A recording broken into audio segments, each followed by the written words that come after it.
interesting announcement, and some people a surprise announcement from the Ontario government yesterday. They are eyeing their first new large-scale nuclear plant in more than 30 years. Energy Minister Todd Smith made the announcement, actually. The government's looking at a new plant to generate about 4,800 megawatts. That's enough to power about 4.8 million homes. It's going to be on the site of Bruce Power's current generating station on the shores of Lake Huron. Here's what the minister had to say. Overall, a large-scale new nuclear reactor project could require a lead time of a decade or more from the start of federal approvals to deployment. Initiating this early planning is going to ensure that the province has a reliable, low-cost, and clean option ready and available here at Bruce Power to power the next major international investment, the new homes that are being built in the province and industries and sectors across the province as they grow and look to electrify. Well, so that's the announcement from yesterday, and to get some perspective on this, we're pleased to welcome back to the program Dr. Chris Keefer. Dr. Keefer is the president of Canadians for Nuclear Energy. Chris, pleasure to have you back on the show. Thanks for joining us today. Bill, always a pleasure to chat with you. We surprised by this? I mean, this seems to run kind of contrary to what Ford had been talking about for the last little while. They didn't seem extremely interested in putting much money into nuclear power, and they didn't really have a plan B. I mean, he killed a number of green projects when he first got elected, and then he seemed a little reticent about this, but this seems like a full-fledged commitment now. Yeah, I would say this is not a huge surprise if we're thinking about the last 6 months, but certainly stretching back a little farther in time, 2 or 3 years ago, I this wouldn't have been in my wildest dreams. But I will say that I think the Ford government is probably the most pro-nuclear government we've had in the last 30 or 40 years. They're making major commitments, and it makes sense. You're talking about the negotiations with Stellantis.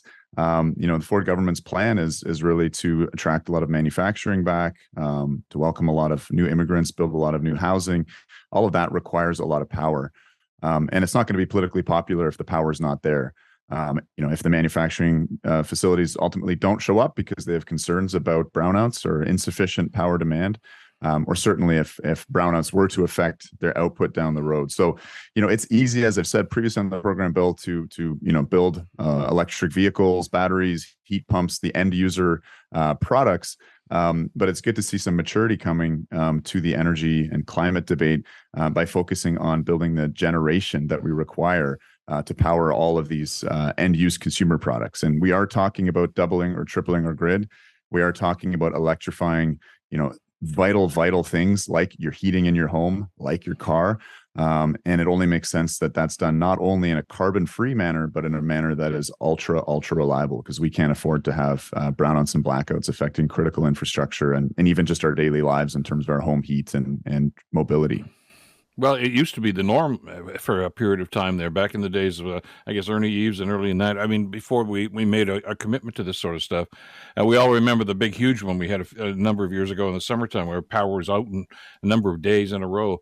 And I'm sure that's still fresh on some people's minds. But I guess the thing that surprised me, though, Chris, is like I say, they seem, kind of non-committal about nuclear before. And maybe it was the cost, because you and I talked about that. This is not going to be cheap. To do this over in Lake Huron, and we'll talk about Pickering in just a second. The dollar figures may have scared them off a little bit, but you're right. If they're going to make the commitment to EVs and battery production, they've got to do something like this. There's really no plan B other than this, is there? Yeah, I mean, so our existing nuclear fleet provides the cheapest source of power in Ontario after our legacy hydro dams, many of which are over 100 years old, like the Adam Beck Dam at Niagara Falls. Mm-hmm. So the value proposition of nuclear, particularly over the long term, is incredible. And again, provides very affordable power that underpins the reliability of our province. So the numbers are going to look high. Frankly, they were very high for the Green Energy Act, some of which the contracts were canceled when Ford came into power over the scandal, basically, of the way that the Green Energy Act drove up rates. Just to put that in context, in inflation-adjusted dollars, the Green Energy Act, 20 years contracts, will cost us $60 billion over the life of those wind and solar assets, which are short-lived. We're talking 20 years. The entire historic CANDU fleet cost about $58 billion, and over its lifetime of about 80 years, will produce 17 times the amount of power. And it's power when we need it. We're going in a heat wave right now. Wind does terrible when our summer demand peaks because of all the air conditioners that are running. That's really the high risk period for brownouts if we don't have enough generation as the summer. You would have to 20 times the existing wind fleet just in order to get the full value of what we've installed here in Ontario. So clearly that is not a solution. That is not going to power the province reliably, keep the lights on, and frankly, in my personal interest, keep the hospitals humming and electrified. Well, and to that point, by the way, when I say I was surprised by the announcement, I'm pleased by it. I mean, as I mentioned on my commentary on CHML earlier this morning, they've had an electricity epiphany here, and it's about time because they've been kind of dragging their heels on this. So I'm glad they did it. I think it's the smart answer to do this. I guess the obvious question here is, okay, well, this is great about what's going to happen in Bruce. What about Pickering? So the minister actually did address that yesterday, and he said the government's intention is to refurbish Pickering. So this is music to my ears. My organization published the Save Pickering report, which I think was influential in the announcement last September that the government was going to look into life extension and refurbishment at the plant. Of course, there's a feasibility study ongoing, and it needs to go through the Canadian Nuclear Safety Commission, as all things nuclear do. But this is very promising, and I'm quite confident that we will see the Pickering nuclear station refurbished. Again, just to get back to the cost issue, I think your listeners would be rightfully skeptical to say, hey, nuclear power has been expensive recently in the Western world. We hear about the Vogtle plant in the United States. We hear about some of the difficulties over in Europe. I want to make the case that Ontario is different here. Those countries, they hadn't built anything or done any nuclear mega projects in over 20 years. They had a supply chain that was atrophied, no workers that had actually in their living lifetime worked in the sector, and frankly, project management skills that were poor. In Ontario, our nuclear sector's ramped up because we have been refurbishing our CANDU reactors, which means basically swapping out the nuclear components of those plants to get them to an as good or better than new condition. Those are mega projects in their own right. And, as we know, with airports, with hydro dams, with all kinds of infrastructure, we've seen cost overruns everywhere in the Western world. Well, OPG and Bruce Power are either on schedule, or in the case of OPG with Darlington Unit 3, they're 6 months ahead of schedule on this, multi-billion-dollar nuclear mega project. So what I'll say is that new nuclear, to do it well, to minimize construction risk, requires institutional excellence from the top, from the project management, all the way down to that skilled trades worker who knows exactly how to do the welds that are necessary. And we have that in Ontario. That is probably one of the most precious resources that we have, is the human resources, the skilled labor. And that's why I'm confident that we will be able to deliver this project. Probably it's going to be new CANDU reactors up in Bruce Power. And because we own that technology and 96% of the supply chain is here in province, when we invest $1 in CANDU, we get $1.40 back in local economic activity because of high wages paid to that skilled workforce. So it's a win on climate, a win on clean air, a win on medical isotopes, and it's a win on jobs in the economy. So, I think this is a very, very big good news story. Well, when you and I started talking about this a few years ago, there was a lot of skepticism as to whether or not the government was going to make this commitment. So this has got to be like Christmas morning for you. It is. There's challenges that lie ahead still. But, oh, sure. Yeah. One of them is the federal environmental impact assessment policy. And here the feds have really put a stumbling block right in front of the starting line of a sprint, of a 100-meter sprint, shall we say. They have a commitment to net zero electricity by 2035 all across the country. And yet the environmental impact assessment process they have for new nuclear on an existing nuclear site, one of the most environmentally monitored sites, essentially building a new plant within stone's throw of the existing plant, is estimated to take between 6 and 10 years. That already gets us into the 2033, and we've got to be net zero by 2035. This is critical infrastructure. The Americans are speeding up and fast tracking their environmental impact assessments, particularly on old coal sites or on existing nuclear sites. So Canada really needs to follow along with that. Obviously, not take any shortcuts when it comes to stewarding the environment, but these assessments are actually getting in the way of emissions reductions and climate action. So that's a kind of something that probably people don't think about a lot, but something that's very important in terms of getting this done and safeguarding our electricity system.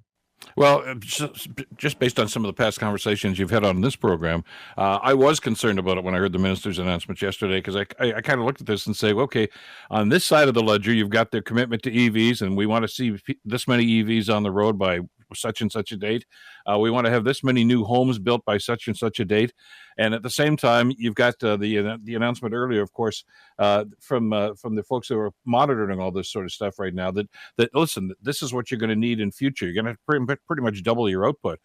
The race is on right now, Chris. Are you worried about the time frame here? Can we meet those targets in that allotted time?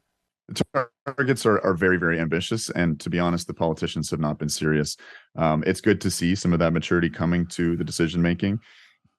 Excellent to see this announcement. Just to put these numbers in perspective, because you hear 4,800 megawatts. What does that mean? I didn't know what that meant 5 or 6 years ago before I started paying attention to the sector. The Pickering nuclear station, which we were just talking about, that we were going to essentially mothball and decommission, that nuclear plant alone, if we were to fully electrify the entire light duty fleet of Ontario's 7 million cars and SUVs and light trucks, we could do that all. We could power all those battery electric vehicles with just the output from the Pickering nuclear station. So it gives you a sense of how much energy is coming out of these plants, which exist on the footprint of a shopping mall or a Costco. This is an incredible energy source. It's environmentally friendly because, again, of the tiny land footprint that it has, the very small amount of mining that's required because uranium is such an energy dense fuel, and of course because we completely contain the waste stream and have no air pollution or water pollution or carbon pollution as a result. So again, just to put those numbers in perspective, this 4,800 megawatts, as you were saying, 4.8 million new homes, that would get the entire vehicle fleet done. Transportation is 25% of our emissions. We've got some major work ahead of us. But again, we can do that with a reliable source of electricity, which is very affordable and where the entire economic benefit is kept here in province. Putting up wind and solar, we don't manufacture those things here in Ontario. We'll be stimulating the Chinese economy, for instance, and the kind of job quality is very poor. These are construction projects, and there's no parking lots at a wind farm or a solar farm. And you saw the unions and the skilled trades were very, very happy with yesterday's announcement. And frankly, there's a real need with that announcement to encourage more young people to go into engineering and to go into the skilled trades. That's going to be another challenge that we face. But I think it's a really exciting one and one full of opportunity. Well, and it's I don't want to get into this, try to sell the idea, but I mean, it's a very rewarding too. I mean, I knew a gentleman, he's retired now, lived in Ancaster, just outside of Hamilton. He drove to Pickering every day. That was his job for, I think, 20 years. That's where he wanted to live, but he loved the job, thought he was, great. And he was well paid for it too. So this is, I think, solidifying that industry, not quite aside from the need, I guess, that we're going to have as a province. It's a boon to unions, certainly. But I mean, it kind of reinforces this idea about skilled trades. No, absolutely. I mean, I was talking with a gentleman up there yesterday, member of the Society of United Professionals. He said, CANDU Nuclear has fed my family for the last 50 years. His grandfather was involved in building Douglas Point. He supervises 400 engineers and highly skilled workers at the Bruce nuclear station. With the refurbishments, Bruce is going to go another 40 years. But with this new build, we're talking in 100 years plus. And, talking with decision makers, I mean, with great power comes great responsibility. Bad policy can have major impacts that are far greater than just the impacts of a single person and their personal relationships. But good policy choice, I think, is an incredible legacy for politicians who are usually quite cynical about. And, if you're involved in the planning and building of another new large nuclear station, you're locking in 10,000 jobs for upwards of probably 70 or 80 years. That's an incredible thing. You're locking in a complex, high-tech economy here in Ontario with a lot of opportunity, and you're locking in responsible green energy for the long term, not for 20 years with a wind turbine, but for the full 70 or 80. Power when we need it. This is good news, and I'm pretty cynical about politics, and I'm not a partisan guy, but I have to say I'm very happy with this announcement. Well, yesterday was the announcement, and to great applause, and as understandably as it should be. Now I want them to get down to the paperwork, because there's a lot of work to be done before they start putting shovels in the ground. So we'll follow that progress too. As always, Chris, thank you so much for this. Really appreciate you taking some time for us today. Absolutely a pleasure. And if people want to learn more, go to c4ne.ca. That's 4 is in the number sign. We have a new report out called The Case for CANDU, which I think is a good backgrounder into this new nuclear renaissance we're thinking about in Ontario. Okay, get our listeners to check it out again. Dr. Chris Keefer, president of the Canadians for Nuclear Energy. Take care, Doc. We'll talk again soon. Thanks so much, Bill.